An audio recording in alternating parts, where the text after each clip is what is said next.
반갑습니다. 와운의 최영동 파트너입니다. 반갑습니다. 자, 오늘은 뭐 이래저래 다양한 썰을 한번 풀어가면서 시장을 한번 되돌아보도록 하겠습니다.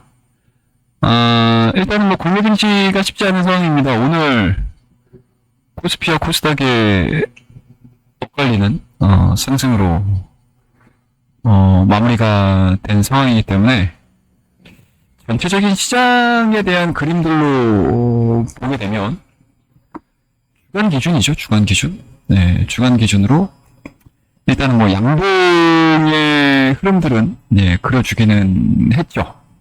하지만 종가상으로 보게 되면 얼마 올라가지 않은 그런 상승으로 좀 마무리가 됐습니다. 뭐 그럼에도 불구하고 지난 9월달에 보여줬었던, 그리고 지난 8월달에 엔캐리 청산과 관련된 깊은 딥한 하락 구간들을 그렇게 크게 이탈하지 않는 수준에서 진행이 되고 있는 상황들이기 때문에 그냥 기술적인 부분들로 놓고 봤었을 때 바닥을 찾기 위한 여정이 진행되고 있구나 라고 생각을 해볼 수가 있는 한 주였고요. 코스닥 같은 경우는 오늘이죠. 금요일날 막판에 1%가 넘는 상승 흐름들을 좀 보여주면서 일단은 다시 한번 단기 저점을 높여가는 그런 이제 양봉의 출현이 이루어졌습니다. 오전장, 그러니까 오늘이죠. 오늘 기준으로 오전장에는 코스닥 내에서 2, 3위 쪽, 그리고 일부 제약바이오 종목들, 이런 종목군들이 지수를 견인을 했다라고 하게 되면 오후장 들어서는 색깔이 좀 많이 바뀌었죠. 알테오젠의 수주 모멘텀, 계약 모멘텀들이 나오면서 알테오젠이 시총 1인데 15% 정도가 급등을 해서 마무리가 된 상황이니까 오전장이 좀 강했었던 2000원지는 좀 빠지면서 오히려 그 빈 공간을 알테오젠이 혼자 독주 체제를 보여주면서 지수를 좀 끌어올린 하루였습니다. 뭐 그에 따라서 전체적인 코스닥 지수를 좀 견인했다라고 해도 과언이 아닌 상황이죠. 거기에다가 에코와 에코프로비엠, LG엔솔을 중심으로 한 그러니까 간밤이죠. 간밤에 이제 리비안 쪽에서 469인가요? 네, 469. 배터리 수주 이야기가 나오면서 전반적인 트럼프 트레이드, 그리고 일론 머스크 트레이드 안에서 그동안에 오히려 악재를 받아들이면서 미 대선 이후에 주가에 대한 탄력도가 상당히 좀 약했었던 2000원지에 대한 반등이 오늘 오전장에 일제히 좀 나왔습니다. 근데 그러한 강한 흐름들이 오후장까지 이어지지 못하는 흐름들이어서 뭐 여러 가지로 2000원지를 가지고 계신 분들 입장에서는 좀 아쉬운 하루가 아니었을까라고 생각을 하고 있습니다. 이게 뭐 전체적인 뭐 쉽지 않은 국내 증시인 것 같아요. 거기에다가 또 뭐 너무나 강력한 상승 흐름들을 보여주고 있는 나스닥, 다우, S&P 500, 뭐 심지어 러셀 2000까지 온 지구의 금융시장 중에서 니나노 위아더 월드를 외치면서 우린 아주 신나, 자 이겨보자, 뭐 승리의 찬가를 부르고 있는 증시가 바로 미국 증시 라고 볼 수가 있을 것 같습니다. 뭐 연일 신고가를 써가고 있는 상황들이기 때문에 그거를 뭐 직접적으로 목도하고 있는 우리 투자자, 저를 포함한 많은 투자자분들께서 좀 아쉬움이 좀 짙은 한 주가 이번 주가 아니었나라고 생각하고 있습니다. 다만 앞서서도 전반적인 차트에 대한 위치를 말씀 좀 드리면서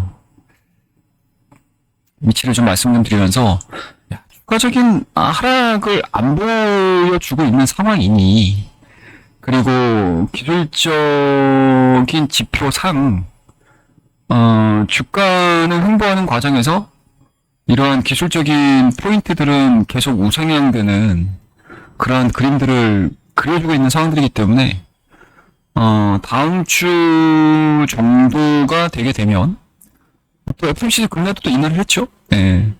뭐 다양하게 시장의 불확실성으로 대두될 수 있는 이벤트들이 어떻게 보면 이번 주에 거의 다 마무리가 됐다라고 저는 보거든요. 그렇다고 되면은 뭐 다음 주에 뭐 폭발적인 상승 흐름들, 뭐 짧은 시간 안에 미국의 상승 부분들만큼, 상승량만큼, 우리나라가 커플링을 보여주지는 못하겠지만, 그래도 뭐 그동안에 너무나 좀 뭐 쉽지 않은 그런 국내 증시, 뭐 하루 올라갔다 하루 떨어지고, 하루 올라갔다 하루 떨어지고, 그리고 주도 업종에 대한 연속성도 상당히 좀 부재한 상황 속에서 피로감이 엄청나게 좀 누적이 되어 있는 현재 시장 상황을 좀 타개할 수 있는 한 주로 좀 기대를 해볼 수 있지 않겠나라고 저는 조심스럽게 좀 긍정적인 시각들을 가지고 바라보고 있다라고 보시면 좋을 것 같습니다. 그래서 이런 부분들은 뭐 저의 생각이니 참고만 해주셨으면 좋겠고, 오늘은 좀 썰 방송을 하고 싶어가지고 제가 이렇게 좀 켰어요. 갑자기 불현듯 생각이 좀 들었던 것들, 그리고 요런 정도는 좀 알려드리는 것도 좀 나쁘지 않겠다. 요러한 생각들도 가지고 있는 사람이 있구나라는 거를 많은 분들께 좀 알려드리는 것도, 우리 구독자분들께 좀 알려드리는 것도 나쁘지 않겠다라는 생각이 좀 들어서, 그냥 뭐 이런저런 뭐 자료들은 제가 이 얘기를 하는 동안에 찾아보면서 보여드리긴 할 텐데, 한번 좀 가볍게 들어봐 주시기 바라겠습니다. 자, 일단은 일론 머스크 얘기를 하고 싶어요. 어제도 일론 머스크 향, 그리고 일론 머스크의 테슬라, 뭐 스페이스X, 뭐 스타링크, 뭐 이런 종목군들과 관련된 이런 종목군들과 관련된 국내의 테마가 굉장히 좀 강하게 반영이 됐습니다. 뭐 대표적으로는 자율주행 관련 종목군들, 그 다음에 우주항공 관련 종목군들, 그 다음에 로봇주들, 뭐 이런 종목군들, 뭐 대표적으로 한번 볼까? 우리? 대표적으로 차트를 한번 볼까요? 대표적으로 한번 차트를 좀 보게 되면, 일단은 로봇 쪽으로는 뭐 대표적인 종목이 뭐 레인보우 로보틱스 정도가 되겠죠? 그래서 어제 이 종목이 한 10% 정도 급등을 했고요. 그 다음에 우주항공 쪽으로 보게 되면 뭐 AP위성, 이런 종목군들이 어제 급등을 하면서 좀 마무리가 됐습니다. 물론 이제 오늘은 약간 좀 쉬어갔죠? 상승으로 마무리가 됐지만. 그리고 뭐 캔코아 에어로스페이스 이런 종목군들도 바닥권에서 막 치고 올라가는 모습들 보여줬고, 그리고 이제 제노코라는 기업들은 이제 카이에서 경영권을 이제 매수를 함으로써, 경영권을 가져감으로써 상한가를 기록을 했고, 오늘은 좀 큰 변동성을 좀 보여줬습니다. 뭐 이거는 이제 뭐 트레이딩 관점에서에 대한 움직임들이니까 뭐 왜 빠졌어요 뭐 이렇게 얘기를 하는 거는 뭐 각자가 고민을 해봐야 될 문제인 것 같고, 어찌됐든 전체적으로 뭐 이런 종목군들이 움직였습니다. 그 다음에 또 볼 수 있었던 테마가 자율주행이었죠. 그래서 여기서 이제 자율주행에서 부각이 될 수 있었던 종목군들이 뭐 퓨런티어, 이런 종목군들이 이제 어제에서 오늘까지 이런 모습들 좀 보여줬고, 뭐 띵크웨어 이런 애들, 그 다음에 뭐 슈어소프트테크, 뭐 이런 종목군들 같은 경우는, 슈어소프트테크는 사실은 뭐 많은 곳에 쓰이는 거니까 뭐 굳이 자율주행만 해당되는 건 아닙니다. 그 다음에 뭐 스마트 레이더 시스템, 뭐 이런 종목군도 움직였고, 그리고 늘 이제 자율주행이 나올 때, 테슬라 자율주행이 나올 때, 매출액은 적지만 좀 이렇게 팔랑팔랑 움직일 수 있는 라이콤 이런 종목군들도 변동성을 좀 큰 키워가면서, 테슬라 향, 그리고 일론 머스크 향 관련 종목군들의 강세가 상당히 조금 두드러지게 좀 나타났다라고 볼 수 있을 것 같습니다. 자, 그렇다고 되면 이차전지가 어떻게 보면은 테슬라가 전기차잖아요, 여러분들. 그리고 전기차를 얘기를 하는 데 있어서 가장 대명사격이지 않습니까?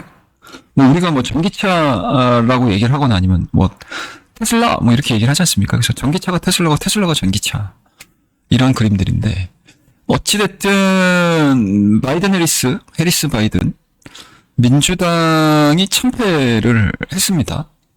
그리고 지금 2차원제를 끌어내리는 가장 큰 요인들은 이제 IRA의 뭐 축소 여부지 않습니까? 뭐 폐기는 아니고요. 폐기는 아무리 레드 수입이 됐다 하더라도 폐기까지는 가지는 쉽지는 않을 것 같다라고 저 역시도 생각을 하고 있습니다.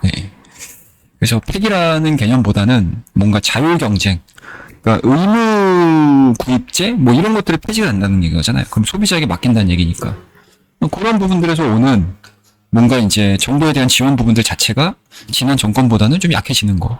거기에 대한 우려감들. 그 다음에 또 하나가 어찌됐든 우리나라 2차원지의 대부분이 AMPC가 북미시장 쪽에서 사업 전개를 하고 있으니 AMPC를 통해서 얻어낼 수 있는 뭐 여러 가지 영업이익, 그죠? 네, 순이익 이런 부분들이 사실은 꺾여나가는 거잖아요. 깎여나가는 거잖아요. 그동안 뭐 정상적인 영업 활동과 정상적인 매출을 통해 가지고 벌어들이는 영업이익 자체가 굉장히 좀 어렵잖아요. 어려운 상황 속에서 그래도 한쪽에서 계속 조금이지만 플러스를 만들어주는 거는 어찌됐든지 간에 세액공제거든요.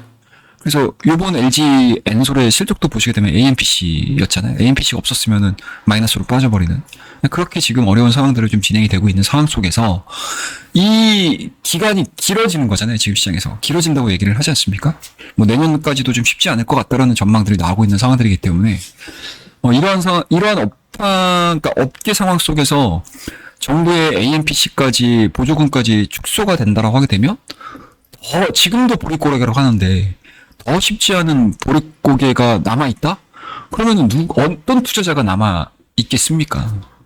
그런데 이 와중에 뭐 이쪽을 좋아하시는 분들 입장에서는 그래도 머스크가 있으니 그래도 전기차 업황에 있어서는 그래도 좀 나은 상황이 아니겠느냐라는 이야기들도 나오죠. 그리고 저 역시도 야 그래도 진짜 일론 머스크가 머리는 좋긴 좋구나. 그러니까 어찌됐든 인생 베팅 한 거지 않습니까? 뭐 여러 가지 뭐 다양한 배경은 다 빼고 그냥 순수하게 우리가 2차원지와 전기차와 일론 머스크와 트럼프와 그리고 현재 우리나라 2차원지 기업들을 많이 놓고 봤었을 때는 일론 머스크가 어찌됐든 이기는 편에 뭐 킹메이커 역할을 해주면서 당선을 시켰다고 해도 저는 과언이 아니라고 생각을 하거든요. 네, 그런 부분들에 있어서는 뭐 좋게도 생각을 할 수는 있겠지만 과연 일론 머스크가 우리나라 전기차 업황에는 좋을 수도 있어도 과연 2차원지 우리나라 국내 2차원지에 좋을까 안 좋을까 아군일까 적군일까 이거는 다시 한번 생각해 볼 문제라고 저는 생각을 하고 있어요. 제가 지난번에도 한번 뭐 어렴풋이 얘기를 했는지는 모르겠다. 네, 기억이 잘 안 나서 그런데 저는 개인적으로 일론 머스크가 이번 미국과 중국의 이 뭐 경제 분쟁, 정치 분쟁 뭐 여러 가지 좀 상극에 가까운 뭐 서로 뭐 관세 하겠다 뭐 쉽지 않을 거야 막 이런 이 진짜 뭐 엄청난 이게 이 큰 힘의 대결 구도에서 중재자 역할을 해줄 사람이 바로 일론 머스크 그리고 그냥 우리가 시중에 막 여기 다니는 뭐 정말 첫째 부인에서 난 자기의 아들이 민주당의 여러 가지 뭐 인권 정책으로 인해서 갑자기 아들이었는데 딸이 됐어. 뭐 이런 것들 때문에 변했을 수도 있죠. 하지만 제가 지난 컨텐츠도 말씀드렸듯이 일론 머스크가 지난 정부에서 상당히 사업적인 부분들에 있어서 서로 뭔가 이제 균열이 좀 일어났던 거죠. 뭔가 좀 하려고 하면은 다시 해와. 계속 빠꾸 뭐 이런 식으로 몰고 가니 일론 머스크 입장에서는 민주당하고는 더 이상 사업 비즈니스, 사업 파트너로서의 뭔가 같이 할 수 없겠다. 도모할 수 없겠다. 그러면 나와 같은 성향의 사람을 찾다 보니 공화당이 딱 보이는 거죠.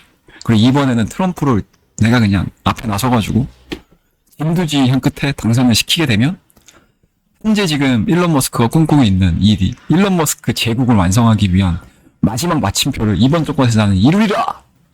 라는 생각으로 머스크를 지원했고 그리고 하지 않았을까 라는 거고 그리고 그러한 바람대로 압도적인 승리를 지금 트럼프가 가져온 상황들이기 때문에 지금서부터는 이제 일론 머스크는 인풋 대비 아웃풋을 얼마나 뽑아낼 건가 이거에 대한 고민들을 좀 해야 되는데 자 그러면 이거를 이제 과거로 돌아가서 이제 이거를 한번 검색을 한번 해보자고요. 자 보자고요. 저는 이게 계속 걸려요. 어떤 부분이 걸리냐면 FSD 네, 네이버에서 한번 쳐보세요. 네, FSD 중국을 한번 딱 쳐보세요. 중국을 한번 딱 쳐보시게 되면 짠짠짠짠 이게 6월달 기사일 겁니다.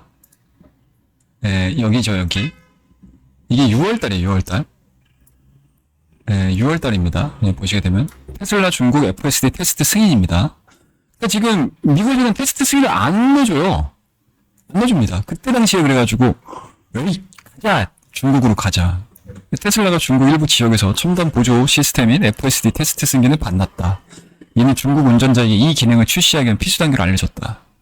그죠? 상하 일부 지역에서 FSD 테스트 승인을 받았으며 항저우에서도 승인이 날 수 있다고 보도했다. 이 관계자는 초기 테스트는 테슬라 직원이 실시할 것으로 말했다. 뭐 이런 내용들이죠. 지난 4월 28일 일론 머스크 테슬라 최고 경영자 중국 베이징에 방문 리창 중국 국무원 총리를 만나 이 자리를 논의하고 점점 승인을 받았다고 전해지면서 중국 내 FSD 출시 가능성이 제기된 바가 있다. 이게 지금 6월달서부터 나왔던 얘기입니다. 이때 당시에 이 승인을 받기 위해서 일론 머스크가 중국으로 넘어가가지고 실적 발표를 했어요. 실적 발표를 했습니다. 그쵸? 과연 그러면 이때 당시만 하더라도 바이든하고 시진핑하고 미국과 중국의 사이가 그렇게 좋지가 않았어요. 여전히 규제를 했었던 상황들이었거든요. 근데 일론 머스크가 이거 인도 총리를 만나기로 몇 달 전부터 계획을 하다가 요것 때문에 실적 발표와 요것 때문에 아마 요것 때문일 거예요. 요것 때문에 그 약속을 캔슬을 하고 중국 넘어가지고 이 프로젝트를 마무리 시켜버렸거든요. 제 개인적인 지금에 생각해 보니까 이 6월 달에 요것서부터 이 이벤트에서부터 테슬라는 뭐 조금 이제 뻥 붙어서 트럼프의 당선 가능성을 점치지 않았나. 그리고 트럼프의 당선을 시키기 위해서 이때서부터 각오를 하지 않았나 라는 생각이 불현듯 듭니다. 그만큼 테슬라의 주요 매출 지역이 뭐 중국이라는 거는 뭐 부정할 수 없는 사실이고요. 그리고 대부분의 유럽 글로벌 OEM 마켓들도 뭐 미국이 관세를 올리라고 하니 이제 관세를 또 올렸죠? 45%인가요? 거기까지 올렸습니다. 그런데도 그것들에 대해서 뭐 여러 가지로 고민 끝에 뭐 최종적으로 좀 올리고 있고, 그리고 뭐 강력한 메시지를 던지면서 관세를 올린 게 아닌 상황이고요. 그리고 중국도 마찬가지로 유럽에다가도 또 보복을 하려고 여러 가지로 서로 으르렁으르렁 되는. 근데 제가 지난번에 말씀드렸지만 유럽은 중국이 없으면 쉽지 않아요. 중국이 없으면 쉽지가 않습니다. 이번에 글로벌 OEM 기업들 대부분이 중국에서 매출 감소되면서 엄청난 실적 타격을 받았거든요. 그렇더라고 되면은 완전히 사면초거죠. 유럽 기업들은. 중국하고 미국하고 계속 싸우고 있는 상황들이다라고 하게 되면, 거기에다가 또 미국이 요번에 중국에다가 트럼프 정권이 들어서서 또 중국에다가 관세 인하시키고 인상시키고, 그럼 유럽도 자연스럽게 따라갈 수밖에 없거든요. 서로가 서로 간에 막 입김이 들어가고 있는 상황들이기 때문에. 그러니까 중간에서 막 미어 터지는 거죠. 유럽들 입장에서는. 그죠? 그러니까 여러 가지로 지금 중국의 경제 규모도 엄청나게 좋은 거고, 그만큼 이제 중국의 이 잠재 성장력 자체를 미국에서는 반기지 않는 거고요. 그리고 추장에 물론 이제 산업에 대한 교란도 있기는 있죠. 분명히 있습니다. 그런 것들을 자국 기업들을 보호하기 위한 그런 이제 일환일 수도 있기는 하지만, 어찌됐든 비즈니스 측면에서 놓고 봤었을 때 중국 시장은 어마어마한 내수가 살아있는 지역이다 보니 대부분의 기업들이 중국 내에서의 이 매출에 대해서 신경을 안 쓸 수가 없어요. 그 첫 번째 시장이에요. 첫 번째 시장. 첫 번째, 두 번째 시장입니다. 그래서 지금 뭐 비상이죠, 다. 모든 기업들이 지금 다 비상입니다. 근데 그런 와중에 이게 이제 테슬라 일론 머스크가 어찌됐든 킹메이커로 급부상한 상황들이고, 중국과의 관계 개선을 하기 위한 중간자 역할을 할 가능성이 상당히 저는 높다라고 볼 수 있거든요. 그래서 최근에 이런 뉴스들을 한번 보세요. 이거를 제가 어디서 올렸냐? 잠깐만요. 이게 올해 10월 달에 나왔던 뉴스거든요. 대부분의 글로벌 OEM 기업들은 중국 배터리를 사용하고 싶어 해요. 이거 부정할 수 없는 사실입니다, 여러분들. 쭉쭉쭉 넘겨서 보시게 되면 그게 뭐 영업 마진이 안 나와서일 수도 있고요. 네, 다양하겠죠? 자, GM이 전기차 배터리 전략, 이게 10월달 기사입니다, 여러분들. 10월달 기사예요. 네, 따끈따끈해요. 네, 한 달 이제 조금 지난 기사입니다. 자, GM이 전기차 배터리 전략을 원점부터 수정을 해야 한다는 관측이 나오며 주요 파트너인 LG에너지 솔루션과 협업 구조의 불확실성이 커지고 있다. 이거 얼티엄셀즈도 브랜드 안 쓰겠다고 얘기하죠? 네, GM이 배터리 전략을 선회하는 배경에는 전기차 수익성 우려가 나온다는 점이 꼽혔다라는 얘기죠. 여전히 비싸다는 얘기예요, 3원기는. 차량이 비싸지는 상황들이기 때문에 성능 좋고 뭐 안정적인 부분들이 진행이 되는 거는 뭐 당연히 있죠. 그럼에도 불구하고 이제 전기차에 대한 수익성 우려가 불거지다 보니까 LG 에너지 솔루션보다 가격 경쟁력이 높은 중국 제품 사용 비중이 높아질 거라는 전망이 나온다. 그죠? 얼티엄 단일 플랫폼으로 소형부터 대형까지 작용하는 전기차 배터리 전략을 수정할 것으로 예상한다. 뭐 이런 내용들이죠. 이 후속 기사들이 되게 많아요, 여러분들.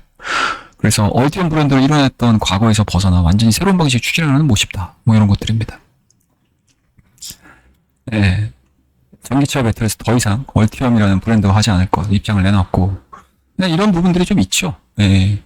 그래서 생각했던 것보다 여러분들 미국의 기업들도 이게 논조가 거의 비슷해요. 네, 중국 배터리를 혼용해서 사용하고 싶어 합니다. 네. 그러니까 이런 상황이 있기 때문에 여러 가지로 이제 트럼프 시대가 돌아왔을 때 일론 머스크를 중심으로 해서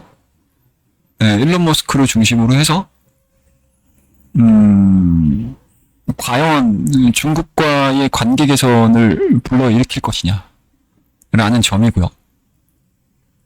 그런 부분들에서 뭔가 정말 진짜 제가 예상은 아니지만 이런 이제 가능성들을 열어두면서 진짜 이런 일들이 실제로 벌어집니다, 여러분들. 벌어진다라고 했었을 때 그러니까 우리나라 이차전지들이 어찌됐든 지금 북미 시장의 절대적인 점유율을 높여가겠다라는 게 일단 1차적인 전략이잖아요. 이게 북미 시장이 25% 전체 배터리 시장의 한 30% 규모 될 겁니다. 네, 좀 안 되긴 하는데. 근데 그 30%만 확실하게 점유율을 높여놓고 유럽이 됐든 타 지역이 됐든 거기서 계속 관세로 인해서 중국의 배터리와 우리나라 배터리의 가격 차이가 점점 떨어진다고 하게 되면 퀄리티가 좋은 배터리를 쓸 수밖에 없잖아요. 그러면서 이제 점유율을 계속 역전해 나가고 잡아 나가는 그런 전략이거든요. 그런데 이 상황에서 이제 이 일론 머스크가 그냥 해줬겠어요? FSD 완전 자율주행 테스트를 그냥 승인해 줬겠냐고요. 일론 머스크 이쁘니까 해줄게. 이게 아니죠, 여러분들. 여러분들 기업과 정부 대 정부 간에 이 모든 이 논리는 내가 하나 주면 하나를 받아야 돼요. 주고받고요. 기브 앤 테이크예요. 그러니까 그냥 공짜로 주는 건 없어요. 그죠? 네. 그런 부분들에 있어서 과연 모종의 거래 조건이 있었겠죠. 그게 어떤 조건인지 저는 모르겠지만. 근데 만약에 그러한 부분들이 마스크 이거 우리 기업들이 좀 미국 시장에서 좀 활동을 할 수 있게끔 활약을 할 수 있게끔 뭔가 조금 좀 느슨하게 갈 수 있지 않겠어. 라는 쪽으로 뭔가 전략이 수정이 되고 좀 온건한 분위기가 이어진다고 하게 되면 중국의 배터리 기업들이 미국 시장에서 직접적으로 공장을 세울지 안 세울지는 모르겠지만 그래도 지금 같은 경우는 사실 원천봉쇄인 거잖아요. 지금 트럼프가 되면은 멕시코에서 넘어오는 거, 캐나다에서 넘어오는 거 다 막겠다는 얘기죠. 관세 다 때리고. 근데 그러한 부분들을 슬쩍씩 무언가 구멍을 좀 만들어주면 여전히 중국은 국가 보조금을 통해가지고 지금까지 산업을 키우는 거잖아요. 그리고 기업의 이익 부분들이 어마어마하잖아요. 우리나라하고 비교가 안 되잖아요. 근데 이게 다 국가 보조금이라고. 근데 어쨌든 그 국가 보조금을 기반으로 해서 또 기술 개발하고 또 사업부를 확장을 하고 하는 거지 않습니까? 그러니까 이런 가능성들이 있어요. 그러니까 지금 관세는 상수예요. 변하지 않아요, 여러분들. 변하지 않을 거예요. 근데 이 일론 머스크라는 이 인물이 변수가 돼버렸어요. 이차전지 이 산업에는. 그리고 북미 시장에서에 대한 산업에서는. 그러니까 북미 시장에서에 대한 배터리 시장에서는 변수가 돼버리지 않았을까. 지금이야 드러나지는 않겠죠, 당연히. 근데 이제 저는 이제 거기까지 조금 제 나름대로의 이제 뇌피셜이라든지 이런 거라고 생각을 하는데, 그래서 고민이에요. 그런 생각들까지 일단은 저는 좀 확장이 된 상황입니다. 네. 자, 그리고 두 번째로 보게 되면 에코프로죠. 에코프로 오늘 뭔 얘기했어? 아니, 네, 기가 차가지고, 진짜. 한번 보자. 에코프로 뭔 얘기했나요? 이거죠? 자, 에코프로 2030년 매출 32조 정조준. 뭐야, 이거? 중장기 비전을 발표를 한 거잖아. 2030년까지 매출 32조, 영업이익률 12% 달성하겠다는 중장기 비전을 발표를 했다. 이로 인해 인도시아 대형 공장, 아이, 좋아. 뭐 좋습니다. 뭐 하겠다는 얘기인 거잖아요. 예, 하겠다는 거죠? 예. 그러니까 이게, 이렇게 됩니다가 아니고, 우리 포부, 할 거야. 라는 거잖아요. 하도록 노력하겠습니다. 저도 꿈은 대통령이었습니다, 여러분들. 네, 저도 꿈은 대통령이었어요, 어렸을 때. 되지 안 될지 모른다는 얘기인데, 당장 LG 엔솔의 김동명 사장도 제가 지난번에 말씀드렸죠? 김동명 사장도 저는 우리나라 이차원지 최고의 필드, 그러니까 메카닉이라고 보거든요. 물론 이제 에코프로 이동체 회장도 마찬가지죠. 그런데 현실적으로 내년도에 업황을 예상을 하는 거고 2030년도까지 아니 한치 앞도 예상을 못해. 1년 뒤의 흐름들도 예상을 못하는데 2030년도까지 이렇게 하겠다고? 예, 이게 신뢰가 가나? 저는 잘 모르겠어요. 예, 지극히 정상적이다라고 하게 되면 그냥 그렇구나 정도로 받아들이는 거지. 이걸 가지고 막 이제 갑니다. 이렇게 얘기를 하는 건 말이 안 된다는 얘기죠. 말이 안 된다는 얘기죠. 안 그렇습니까? 예. 매출은 뭐 나올 수 있다고 쳐. 근데 영업이익 이 정도 나올 수 있을까? 얘네가 최고 많이 벌었을 때가 한 8% 9% 정도 됐었잖아요. 그쵸? 근데 거기서도 제가 그때 당시에도 말씀드렸지만 그냥 일반적인 산업이다. 진짜 뭐 정말 성장하는 기업이다라고 하게 되면 뭐 엔비디아까지는 아니더라도 그래도 애플만큼의 영업이익률을 보여줘야지 와 어마어마한 실적을 내고 있고 성장이라는 뭔가 이제 딱 낼 수 있는데 영업이익률 12%예요. 그냥 일반적인 제조예요. 그래서 제가 계속 이차원지 얘기를 할 때 그냥 일반적인 회사다, 일반적인 화학회사다 이런 것들 얘기를 하는 이유가 여기 있어요. 그리고 전기차가 안 가겠다는 얘기가 아니에요, 여러분들. 우리나라 지금 이차원지 관련 기업들의 이 밸류가 너무 고밸류란 얘기예요. 근데 여기서 실적까지 안 나와? 라고 하게 되면은 공매도가 오픈이 됐었을 때 과연 외국 기업들이 가만히 있을까? 외국의 그 진짜 살벌한 자금들이 가만히 있을까요? 거기다가 우리가 앞전에 얘기했던 이 일론 머스크가 변수가 돼가지고 2차원지 시장에 중국에 뭔가 이제 꽝꽝 묶어놨던 그치 활동력을 줄여놨던 그게 족쇄가 조금이라도 풀렸을 때 우리나라 국내 2차원지들이 버틸 수 있을까? 그거 장난 못합니다, 여러분들. 제 생각은 그래요. 그러니까 이 전기포부를 밝힌 에코프로는 뭐 기업인이라면 할 수 있는 그냥 이례적인 그냥 뭐 연례 행사라고 보여지는 거고요. 여기에다가 큰 의미를 부여하지 마세요. 큰 의미 부여하지 마시죠. 아무것도 아닙니다, 이거. 부여하지 마십시오. 그냥 정말 내가 에코프로를 애정하고 정말 이거는 just 뭐 인생 베팅을 하고 싶어라고 하시면 그냥 계속 매 분기마다 실적 확인하면서만 가시면 돼요. 그러니까 여기에 그렇게 큰 의미를 부여하지 마셨으면 좋겠다. 라는 얘기를 좀 해드리고 싶은 거고 그리고 저 정도의 실적을 만들어내기 전 그 과정에서의 그 수많은 변수들을 어떻게 예측을 하겠습니까? 못해요. 그냥 기업이니까 오르니까 얘기를 하는 거예요. 중장기 비전은 우리가 이렇게 가서 열심히 하겠습니다. 이런 거잖아요. 물론 투자 심리를 투심 자체를 약간은 회복시키는 데 있어서는 플러스 요인은 되지. 하지만 절대적으로 이거 하나만으로 와 보셨죠 여러분들 우리 이동철 회장이 2003년 매출에는 32조를 만든다고 합니다. 자 이럴 게 아니란 얘기예요. 아셨죠? 네. 자 또 뭔 얘기하려고 그랬지? 그 다음에 이제 그렇다라고 되면 자율주행 스토리는 다시 쓰여질까? 뭐 이 부분인데 지금 현재 자율주행이 우리나라에서 사실은 약간은 좀 테마적인 부분들이 좀 강하죠. 네. 뭐 그럴 수밖에 없죠. 네. 자율주행으로 뭐 정확하게 뭔가 이제 기업의 이익분을 가져오는 게 없으니까. 네.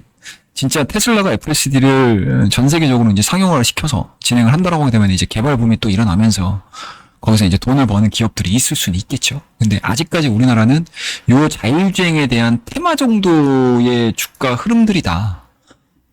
라는 게 일단 1차적인, 그냥 베이스로 깔고 우리가 얘기를 하는 거고. 다만 이제 매매 입장에서 봤었을 때, 테슬라의 일론 머스크가 FSD를 일단 1차적인 이 트럼프 정부와의 사업 파트너로서의 첫 번째 그 프로젝트 프로젝트로 들고 나올 수 있는 게, 저는 개인적으로는 일론 머스크는 FSD를 먼저 카드로 밀지 않을까, 들이밀지 않을까라는 생각을 해요. 예. 그러니까 이 테슬라가 관여하고 있는, 운영하고 있는 계열사들이 어마어마하게 많습니다, 여러분들. 진짜 별의별 걸 다 해요, 여러분들. 진짜 별의별 걸 다 합니다, 진짜. 예, 상상하지 못했던 사업부를 너무 많이 갖고 있어요. 회사도 많고요. 거기서 이제 우리가 유명한 몇몇 기업들만 아는 것 뿐인 거지. 근데 거기에 대부분의 회사들이, 돈을 버는 회사들이 그렇게 많지 않죠. 그러니까 계속 돈을 쏟아 부어야 돼요. 그러니까 막대한 자금이 필요한 상황에서 그래도 이 테슬라 왕국에서 캐시카우 역할을 해주는 거는 사실은 전기차는 맞거든요. 그리고 전기차는 적정 수준의 이 가격대를 딱 유지를 하고 있는 상황들이기 때문에 여기서 더 플러스 알파를 받아낼 수 있는 거. 그러니까 쉽게 얘기해서 그냥 툭 던져놨었을 때 계속 돈이 되는 것들을 찾고 싶은 거잖아요. 그러니까 오토로 막 돌게끔. 그거를 이제 FSD로 보는 거죠. 그리고 그 다음 산업에 뭐 로보택시도 있을 거고, 로봇도 있을 거고, 뭐 스페이스 X도 있을 거고, 뭐 뉴럴링크도 있을 거고, 그리고 또 뭐야? 그 막 이렇게 우주로 가는 이렇게 관통하는 그런 거 되게 있지 않습니까? 제 이름이 생각이 안 나서 잘 말씀 못 드리겠는데, 뭐 여러 가지 있겠죠? 예. 그러니까 그런 산업들을 계속 전개하기 위해서는 돈을 벌어야 되고, 끊임없이 돈을 벌어야 되는, 회사 안으로 캐시플로우가 계속 유연하게 돌아야 되는, 그러한 이제 필요성이 있는 상황에서, 그러면 가장 먼저 상용화하고 돈 되는 쪽으로 사업 전개를 할 가능성이 저는 높다고 보거든요. 그게 저는 이제 자율주행이라고 봐요. 근데 이제 자율주행도 마찬가지로, 뭐, 웨이모도 있고요. 그 다음에 BYD 서비스도 있을 거고, 그 다음에 이제 FSD, 뭐 3파전, 4파전 정도 되겠죠. 중국, 그 다음에 뭐 미국, 이쪽에서에 대한 뭔가 이제 싸움이거든요. 근데 적어도 만약에 이런 상황에서 그러니까 트럼프 정권이 들어서는 상태에서 뭐 어떤 분야에서든 중국에게 뒤지고 싶진 않을 것 같아요. 예. 그런 부분들에서 봤었을 때, 일론 머스크는 뭐 다양한 요건들을 통해서 첫 번째 프로젝트를 뭐 저는 개인적으로는 자율주행 쪽을 밀지 않을까. 하지만 우리나라 같은 경우는 아직까지는 그 부분에 대해서는 약간 좀 테마적인 접근이 좀 필요하다라는 생각을 좀 갖고 있습니다. 그래서 뭐 몇몇 종목군들, 뭐 눈에 들어오는 종목군들은 좀 있는데, 뭐 이번 시간에는 뭐 종목을 얘기를 하는 시간은 아니니, 뭐 요 정도에서 마무리를 해야 될 것 같아요. 근데 이거 어떻게 마무리를 해서 끝내야 되나? 어찌됐든, 뭐 이번 컨텐츠는 그냥 제 머릿속에 있는 이야기들을 그냥 뭐 우후죽순, 뭐 순서를 적기는 했는데, 그냥 꺼내본 거고, 오늘 또 이치원지 올라가서, 또 이제 이 수많은 뭐 다양한 뭐 내용들에서 뭐 이천지 으아 가자 막 이렇게 또 기뻐하실까봐 아직 넘어야 될 산 많다 라는 거 계속 말씀드립니다. 그래서 지난 1탄에서 부족했던 이야기들을 조금 좀 살을 더 붙여서 좀 더 아이디어를 붙여서 여러분들한테 얘기를 해드리는 거니까 좀 참고해 주실 분들은 참고해 주시고, 그냥 뭐 저의 주관적인 이야기니까 저의 이야기로 들어주시면 좋을 것 같습니다. 자, 그러면 오늘 콘텐츠는 이 정도에서 마무리하고요. 다음 시간에 뵙도록 하겠습니다. 감사합니다.